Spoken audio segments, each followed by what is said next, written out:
Dobrodošli na otvaranje treće individualne izložbe, individualne škole crtanja.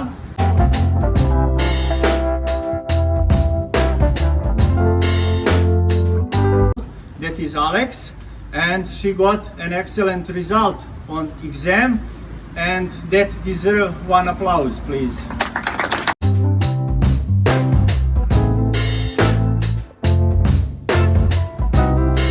Nastavljamo tradiciju, pored ovih stvari gde je moja škola bila po prvi put u nečemu ove godine prva, nastavili smo tradiciju, a to je da branimo 100% prolaznost na prijemnom ispitu i to je nešto na što sam jako ponosan, jer jako mi je veliko zadovoljstvo da mogu da kažem da svaki učenik koji je ušao na vrata ove škole, niko od njih nije pao prijemni ispit. Tradicija škole jeste da najbolji među nama dobiju neka zaslužena priznanja, ali zato Lav Milosavljević jeste. Čestitam, Mlade.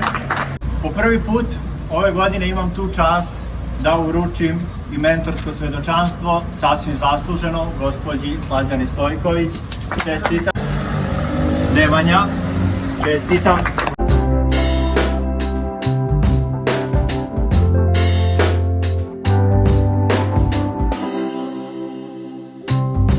Ostaje nam da zvanično ovu izložbu proglasim otvorenom, da vas pozovem da uživate u ostatku večeri, da se poslužite, da možete da posetite ovaj prostor.